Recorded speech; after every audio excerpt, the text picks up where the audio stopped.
बच्चों, कैसे हैं? मुझे आशा है कि आप सभी लोग कुशलमंद हैं। बच्चों, आज मैं आपको 10वीं कक्षा का जो 3वां पाठ है गिल्लू के बारे में मैं आज आपको समझाने वाली हूँ।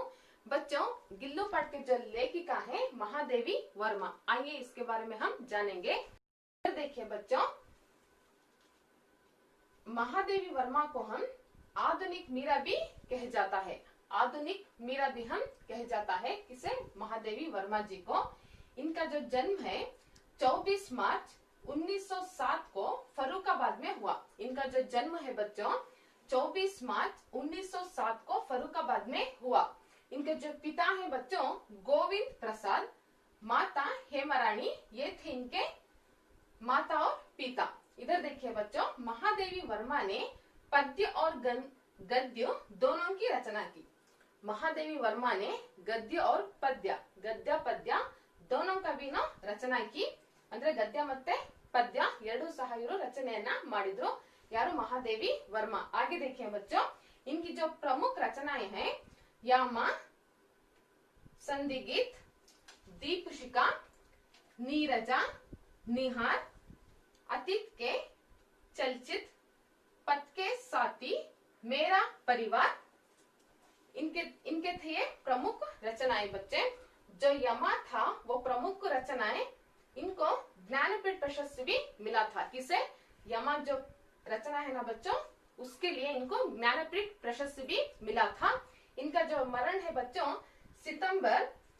सितंबर में 1928 को हुआ। इनका जो मरण बच्चों सितंबर 1928 में इनका मरण हुआ। बच्चों, ये था लेखिका महादेवी वर्मा जी का परिचय। अब आगे देखिए बच्चों, शब्दार्थ जो इस पाठ में आने वाले शब्दार्थ में ऑलरेडी बोर्ड पर लिख चुकी हूँ बच्चों। आइए इसे एक बार हम अच्छे से पढ़ लेंगे। इधर देखिए, अचानक का मतलब होता है एकाएक, सडनली। गमला का मतलब होता है फूलों के पेड़ या पौधा लगाने का बर्तन, पॉट। घाव का मतलब होता है बच्चों जख्म। होले से मतलब होता है बच्चों धीरे से। कांच का मतलब है बच्चों शीश। गिलहरी का मतलब है बच्चों गिलोरी। ये था बच्चों इस पाठ में आने वाले शब्दार्थ। अब आइए बच्चों, हम गिल्लू के बारे में हम जानेंगे। मैं एक बार इस पाठ को अच्छे से एक बार पढ़ लेती हूँ बच्चों, आप गौर करके सुना। बच्चों इधर देखिए, पाठ 3 गिल्लू महादेवी वर्मा। अचानक एक दिन सवेरे कमरे से बरामदे में आकर मैंने देखा 2 कौवे एक गमले के चारों ओर चोंचों से चुआ चुवेल जैसा खेल खेल रहे हैं। वह काकभूषणी भी विचित्र पक्षी है, एक साथ समाधारित, अनाधारित, अति सम्मानित, अति अवमानित। हमारे बेचारे फुरके ना गरुड़ के रूप में आ सकते हैं, ना मयूर के, ना हंस के। उन्हें पितर पक्ष में हमसे कुछ पाने के लिए काक बनकर ही अवतीर्ण होना पड़ता है। इतना ही नहीं, हमारे दूरस्थ प्रियजनों को भी अपने आने का मधुर संदेश इनके कर्कश स्वर में ही देना पड़ता है। दूसरी ओर हम कौवा और कांव करने को अवमानना के अर्थ में ही प्रयुक्त करते हैं।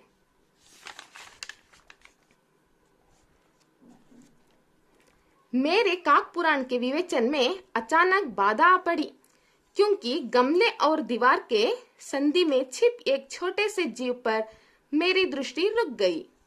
निकट जाकर देखा, गिलहरी का एक छोटा सा बच्चा है जो संभवतः घोंसले से गिर पड़ा है और अब कौवे जिसमें सुलभ आहार खोज रहे हैं। काकद्वीप की चोंचों के 2 घाव उस लघु प्राण के लिए बहुत थे। अंत वह निश्चल सा गमले से चिपका पड़ा था। सबने कहा, कौवे की चोंच का घाव लगाने के बाद यह बच नहीं सकता, अंत इसे ऐसे ही रहने दिया जावे। परंतु मन नहीं माना। उसे हौलों से उठाकर अपने कमरे में लाई, फिर रुई से रक्त पोंछकर घाव पर पेंसिलिन का मरहम लगाया। कहीं घंटे के उपचार के उपरांत उसके मुंह में एक बूंद पानी टपकाया जा सका। तीसरे दिन वह इतना अच्छा और आश्वस्त हो गया कि मेरी उंगली अपने 2 नन्हे पंजों से पकड़कर नीले कांच के मोतियों जैसी आंखों से इधर उधर देखने लगा। 3-4 मास में उसके स्निग्ध रोएं, झब्बेदार पूंछ और चंचल चमकीली आंखें सबको विस्मित करने लगी। हम उसे गिल्लू कहकर बुलाने लगे। मैंने फूल रखने की एक हल्की डालिया में रुई बिछाकर उसे तार से खिड़की पर लटका दिया। 2 वर्ष वहीं गिल्लू का घर रहा। वह स्वयं हिलाकर अपने घर में झूलता और अपनी कांच के मनकों सी आंखों से कमरे के भीतर और खिड़की से बाहर ना जाने क्या देखता समझता रहता था, परंतु उसकी समझदारी और कार्यकलाप पर सबको आश्चर्य होता था। जब मैं लिखने बैठती तब अपनी और मेरा ध्यान आकर्षित करने की उसे इतना तीव्र इच्छा होती थी कि उसने एक अच्छा उपाय खोज निकाला। वह मेरे पैर तक आकर सर से पर्दे पर चढ़ जाता और फिर उसी तेजी से उतरता। उसका यह दौड़ने का क्रम तब तक चलता जब तक मैं उसे पकड़ने के लिए ना उड़ती। कभी मैं गिल्लो को पकड़कर एक लंबे लिफाफे में इस प्रकार रख देती कि उसके अगले 2 पंजों और सिर के अतिरिक्त सारा लघु गात लिफाफे के भीतर बंद रहता। इस अद्भुत स्थिति में कभी कभी घंटों मेज पर दीवार के सहारे खड़ा रहकर वह अपनी चमकीली आंखों से मेरा कार्यकलाप देखा करता। भूख लगने पर चिंग चिंग करके मानो वह मुझे सूचना देता और काजू या बिस्कुट मिल जाने पर उसी स्थिति में लिफाफे से बाहर वाले पंजों से पकड़कर उसे कुतरता रहता। फिर गिल्लू के जीवन का प्रथम वसंत आया। बाहर की गिलहरियां खिड़की की जाली के पास आकर चिक चिक करके ना जाने क्या कहने लगी। गिल्लू को जाली के पास बैठकर अपनेपन से बाहर झांकते देखकर मुझे लगा कि इसे मुक्त करना आवश्यक है। मैंने खिले निकालकर जाली का एक कोना खोल दिया और इस मार्ग से गिल्लू ने बाहर जाने पर सचमुच ही मुक्ति की सांस ली। इतने छोटे जीव को घर में पले कुत्ते बिल्लियों से बचाना भी एक समस्या ही थी। मेरे कमरे से बाहर जाने पर वह भी खिड़की की खुली जाली की राह बाहर चला जाता और दिन भर गिलहरियों के झुंड का नेता बना। हर डाल पर उछलता कूदता रहता और ठीक 4 बजे वह खिड़की से भीतर आकर अपने झूले में झूलने लगता।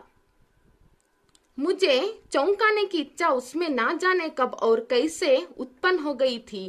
कभी फूलदाने के फूलों में छिप जाता, कभी पर्दे की चिन्नट में और कभी सोनजूही की पंक्तियों में। आइए बच्चों, मैं अब गिल्लू पाठ को आपको समझाती हूँ। बच्चों, इस गिल्लू पाठ के जो लेखिका है महादेवी वर्मा। जो गिल्लू पाठ का जो आशय है बच्चे ये है कि इस पाठ से हमको क्या सीख मिलती है। आइए बच्चों बताती हूँ। इस पाठ से हमको स्नेह भवा, किनके ऊपर, प्राणी पक्षियों के ऊपर जो है स्नेह भवा तथा और प्राणी के ऊपर जो दया की सीख मिलती है बच्चों इस पाठ में। और पशु पक्षियों का स्वभाव, पशु पक्षियों का जो स्वभाव है वो हमको मालूम पड़ता है बच्चों। और उनकी जीवन शैली के साथ साथ उनके प्रति महादेव वर्मा के प्रेम से बच्चे परिचित होते हैं। इसके साथ महादेव वर्मा को अपने प्राणी पक्षियों के साथ कितना प्यार प्रेम था करके बच्चों ये हम जान सकते हैं। और हमें प्राणियों के साथ हम स्नेह भाव से रहना चाहिए, ये पाठ से हमको सीख मिलती है बच्चों। अब आगे देखिए बच्चों। अचानक एक दिन सवेरे कमरे से बरामदे में आकर मैंने देखा 2 कौवे गमले के चारों ओर चोंचों से चुहा चुहल जैसा खेल रहे थे। मतलब बच्चों अचानक, सडनली, एकाएक सवेरे में लेखिका ने सुबह सवेरे में कमरे से अपने रूम से बाहर आकर देखा तो 2 कौवे, कितने कौवे बच्चों? 2 कौवे एक गमले का मतलब होता है बच्चों जो फूल और फूलों के पेड़ या पौधा लगाने का जो बर्तन आता है ना बच्चों, जो पाट करके बोलते हैं ना, उसे हम गमला करके बोलते हैं बच्चों। उस गमला के आसपास 2 कौवे छुआ छुएल के खेल रहे थे। मतलब जुटाटा करके बोलते हैं ना सब बच्चों, उस तरह के दो कौवे खेल खेल रहे थे छुआ-छुअल के। यह काकभूषुंडी भी विचित्र पक्षी है। लेखिका ने कह रही है कि कौवे को काकभूषुंडी करके भी वो पक्षी को बुला रही है, क्योंकि ये एक साथ समाधारित भी करते हैं, किसे कौवों को एक साथ समाधारित भी करते हैं और एक अनाधारित भी करते हैं, अति सम्मानित भी करते हैं, अति अवमानित भी करते हैं। कैसे, आइए बच्चों मैं आपको समझाती हूँ। इधर देखिए, हमारे बेचारे पुरखे ना गरुड़ के रूप में आ सकते हैं। जो हमारे पुरखे का मतलब होता है बच्चों, जो मरे हुए हमारे पूर्वजों है ना बच्चों, वो ना गरुड़ के रूप में आ सकते हैं। गरुड़ रूपदल्लू बरकागಲ್ಲ, न मयूर के नविಲು ರೂಪದಲ್ಲೂ ಬರಕಾಗಲ್ಲ, न हंस के न हंसದ ರೂಪದಲ್ಲೂ सह बरकागಲ್ಲ। उन्हें पितर पक्ष में हमसे कुछ पाने के लिए काक बनकर ही अवतीर्ण होना पड़ता है। पितर पक्ष का मतलब यह है कि बच्चों जो हम तिथि करते हैं वो वगैरह, वो दिन पका के जो बाहर रखते हैं, आके वो कौवे जो है आके खाकर चले आते हैं ना बच्चों, तब हम समझना चाहिए कि काक बनकर ही अवतीर्ण होना पड़ता है। वो रूप में वो आते हैं। किन रूप में? कौवे के रूप में। इतना ही नहीं, हमारे दुरस्त प्रियजनों को भी अपने आने का मधुर संदेश इनके कर्कश स्वर में ही देना पड़ता है। मतलब बच्चों जो दूर से रहने वाले जो रिलेशन हमारे घर को आने के टाइम को हमारे घर के ऊपर कौवे बैठकर कां कां करके पुकारे, तो हम क्या समझते हैं बच्चों, ओ आज कोई हमारे घर को मेहमान आने वाला है, कोई रिलेशन आने वाला है, कोई दूर से प्रियजन आने वाला है करके हम समझते हैं। अब आगे देखिए बच्चों, कैसे हम अवमानित करते हैं कौवे को। दूसरी ओर हम कौवे और काम काम करने को अवमानना के अर्थ में ही प्रयुक्त करते हैं। जब कभी कौवा घर के ऊपर बैठकर का करके अपने कर्कश आवाज में वो बोलता है, तो हम समझते हैं कि वो आज कुछ जरूर अशुभ हो जाएगा। ऐसा हमें कौवे को कभी कभी समाधारित भी करते हैं, कभी कभी अनाधारित भी करते हैं, और कभी कभी सम्मानित, कभी कभी अवमानित भी करते हैं करके लेखिका इस पाठ में बोल रही है बच्चों। अब आगे देखिए, मेरे काक पुराण के विवेचन में अचानक बाधा आ पड़ी। वो उसके बारे में बोलते बोलते लेखिका को अचानक एक सडनली बाधा आ पड़ी, अड़ा तड़े। क्या? क्योंकि गमले और दीवार की संधि में छिप एक छोटे से जीव पर मेरी दृष्टि रुक गई। वो इसके बारे में कहते कहते बच्चों, जो गमला है, जो फूलों का पाट है, वो पाट और दीवार, जो घर की दीवार है, उसके बाजू, पाट और दीवार के बाजू एक छोटा जीव पड़ा था। उसकी लेखिका की पूरी दृष्टि वहीं पर पड़ी। बाद में देखिए बच्चों, निकट जाकर देखा, नजदीक जाकर देखा तो गिलहरी का एक छोटा सा बच्चा है। कौन सा बच्चों? कौन सा जीव? वो गिलहरी का छोटा बच्चा है, जो संभवतः घोंसले से गिर पड़ा है। संभवतः जो वो लेखिका समझ रही कि जो बाजू में जो पेड़ है, पेड़ में एक घोंसला थे, जो नेस्ट करके पुकारते हैं ना बच्चों, जो गूड़ करके पुकारते हैं, उसमें गिर पड़ा होगा करके वो समझते हैं। काकादेव की चोंचन के 2 घाव उस लघु प्राण के लिए बहुत थे। मतलब बच्चों, वो कौवा का जो गिलहरी का बच्चा था ना बच्चों, जो उसे लगा घाव, वो किनका था? वो गमले के आसपास 2 कौवे खेल खेल रहे थे ना बच्चों, उनके चोंच का घाव इस गिलहरी के बच्चे को पड़ता है। वो घाव ही उससे बड़ा है, क्योंकि छोटा जीव है ना बच्चों, इसलिए वो निश्चंड का मतलब होता है बच्चों बेहोश आके गिर पड़ा होगा करके समझते हैं। सबने लगा कौवे की चोंच का घाव लगने के बाद यह बच नहीं सकता। सब यह सोचते हैं कि जो लेखिका के घर में रहने वाले सभी लोग ये सोचते हैं कि इस घाव से अब वो गिलहरी का बच्चा बच नहीं सकता, उसे वहीं पर रहने दे करके। लेकिन लेखिका का मन नहीं माना। आगे देखिए बच्चों, वो क्या करती है। परंतु मन नहीं माना, उसे हौलों से उठाकर अपने कमरे में लाई। हौलों से, स्लोली, धीरे से वो गिलहरी का बच्चे को उठाकर अपने रूम में लेकर आई। फिर रुई से रक्त पोंछकर घाव पर पेंसिलिन का मरहम लगाया। बाद में जो वो गिलहरी को जो खून लगा था ना बच्चों बदन पर, वो रुई का मतलब होता है बच्चों काटन से पोंछकर पेंसिलिन का मरहम लगाया। जो पेंसिलिन का जो ऑइंटमेंट होता है ना बच्चों, जो हमको सभी जख्म होने पर हम पेंसिलिन जो भी हम क्या लगाते हैं, ऑइंटमेंट लगाते हैं, वैसे ही इस गिलहरी के बच्चे को पेंसिलिन का क्या लगाते हैं, मरहम लगाते हैं।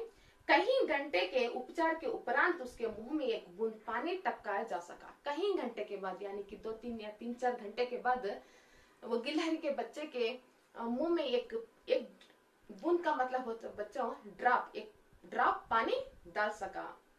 उसके बाद में बच्चों तीसरे दिन वो इतना अच्छा और आश्वस्त हो गया कि मेरी उंगली अपने 2 नन्हे पंजों से पकड़कर नीले कांच के मोतियन जैसी आंखों से इधर उधर देखने लगा।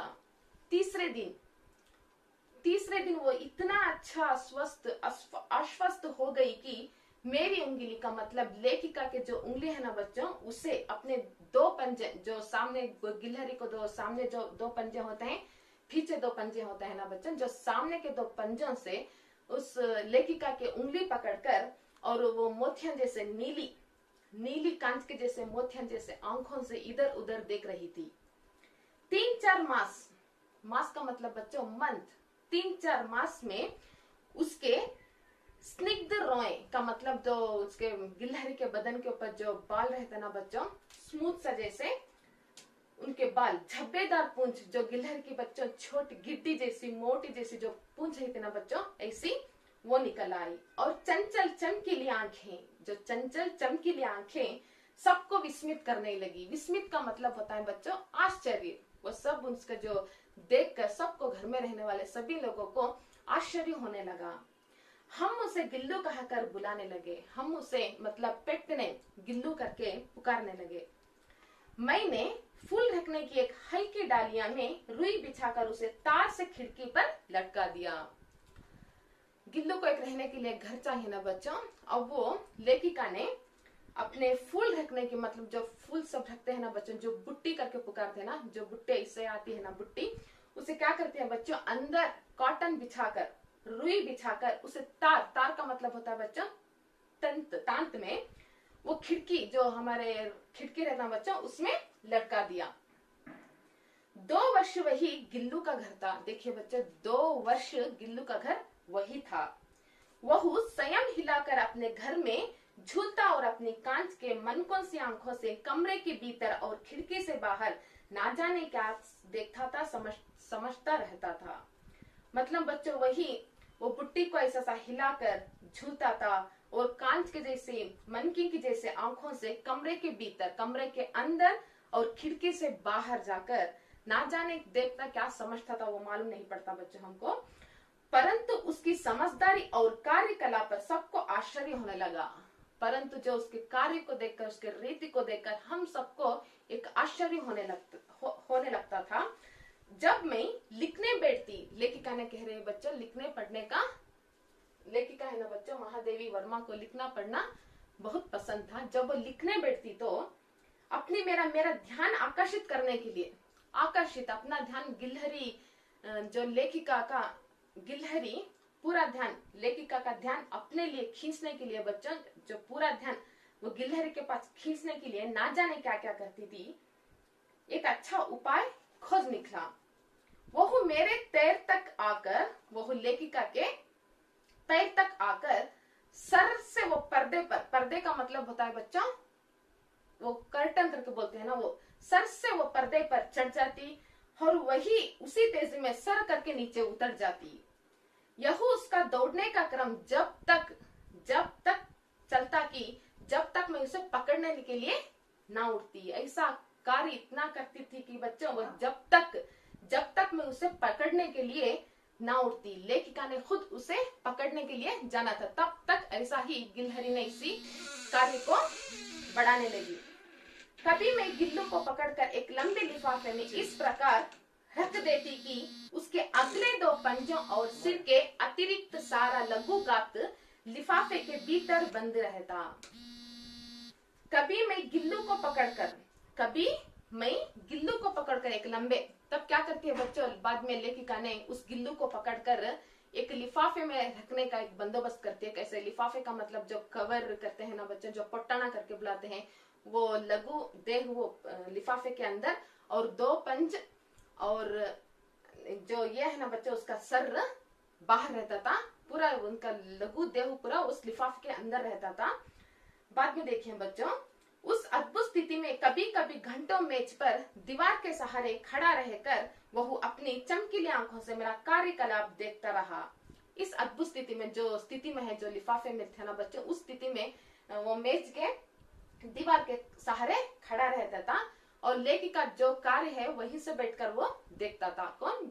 गिल्लू का बच्चा। अब आगे देखिए बच्चों, भूख लगने पर चिक चिक करके मानो वह मुझे सूचना दे था।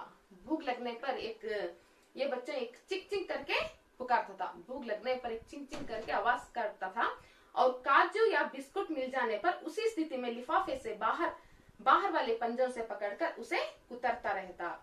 जब उसे भूख लगती थी कू कू करके पुकारता था बच्चों, वो एक सिग्नल। बाद में उसे खाने के लिए काजू और बिस्कुट देता था। वो लिफाफे से बाहर आकर जो सामने वाले पंजे से आकर वो पकड़कर ऐसा खाता था। फिर देखिए बच्चों, फिर गिल्लू के जीवन का प्रथम वसंत आया। जब गिल्लू के जीवन का एक नया वसंत आया बच्चों, बाहर की गिलहरियां खिड़की की जाली के पास आकर चिक चिक करके ना जाने क्या कहने लगी। बाहर की गिल्लरियां जो खिड़की जाली में चिंक चिक करके पुकारती थी, जो अंदर ही थी ना बच्चों वो गिल्लू नहीं, बाहर जो खिड़की के बाहर जो दूसरे जो गिल्लरियां ना थे बच्चों, वो है ना चिक चिक करके पुकारते थे। वो दोनों यानी कि घर के अंदर रहने वाले गिल्लू और बाहर रहने वाले गिल्लरियां के साथ कुछ कुछ चिक चिक करके ना जाने क्या कहने लगी। गिल्लू को जाली के पास बैठकर अपनेपन से बाहर झांकते देखकर मुझे लगा कि इसे मुक्त करना आवश्यक है। लेखिका ये समझते हैं कि जो वो इसके ऊपर बच्चों जो जाली के पास मतलब वो खिड़की को जालरी कहते हैं ना बच्चों, उस पास हम बैठकर बाहर की गिल्लरियों से वो बाहर झांक के बातें करती थी ना, ये समझती थी कि लेखिका मुझे इसे अब मुक्त करना चाहिए करके वो सोचती बच्चों। मैंने खिले निकालकर जाली का एक कोना खोल दिया। जो खिड़की में जालरी है ना बच्चों, उसे कोने का जो जालरी का उसे कोना एक खोल दिया और इस मार्ग से गिल्लू ने बाहर जाने पर सचमुच ही मुक्ति की सांस ली। जो कोना था ना बच्चों, उससे बाहर गई गिल्लरी, बाहर जाकर वो मुक्त की सांस ली। बहुत खुश हुई बच्चों। इतने छोटे जीव को घर में पले कुत्तों बिल्लियां से बचाना भी एक समस्या ही थी, है ना बच्चों। जो घर में जो पालतू जानवर रहते हैं, बिल्लियां रहते हैं, कुत्ते रहते हैं, उनसे बचाना भी एक समस्या ही थी। गिल्लू को बचाना भी मुश्किल थी, समस्या थी। मेरे कमरे से बाहर जाने पर वह भी खिड़की की खुली जाली की राह बाकर चला जाता। मेरे कमरे मतलब लेखिका कमरे से बाहर जाने पर वह भी खिड़की खुली वो कोना था ना बच्चे, उससे बाहर चले जाती थी। दिन भर गिलहरियां के साथ खेलती थी, उछलती थी, कूदती थी और ठीक शाम 4 बजे और वापस वो खिड़की के जो भीतर आकर अपने झूले में झूलती थी। उसका घर था ना बच्चों, वो डालियां, वो फूलों के डालियां उसका घर था ना, उसमें और बैठकर उसमें क्या करती थी, झूला झूलती थी। मुझे चौंकाने की इच्छा उसमें ना जाने कब, चौंकाने की इच्छा उसमें ना जाने कब और कैसे उत्पन्न हो गई थी कि कभी फूलदान के फूलों में छिप जाता, कभी पर्दे की चुन्नट में और कभी सोनजही की पंक्तियों में। लेखिका को चौंकाने के लिए गिलहरी ना जाने क्या क्या करती थी। कभी कभी फूलदान में बैठती थी, कभी कभी वो जो पर्दे में बीच में वो है ना बच्चा हिस्सा आते ना, उसके अंदर जाके बैठती थी, क्योंकि लेखिका को चौंकाने के लिए। सोनजही की पंक्तियों में कां के जाके बैठकर अपने लेखिका को चौंका देती थी बच्चों। ये था आज का गिल्लू का पहला भाग। बच्चे, मैं अगले क्लास में गिल्लू का दूसरा भाग में बताती हूँ। बच्चों इधर देखिए, जो भी मैं शब्दार्थ और लेखिका परिचय में ऑलरेडी बोर्ड पर लिख चुकी हूँ बच्चों, इसे घर में एक बार अच्छे से लिखकर प्रैक्टिस कीजिए।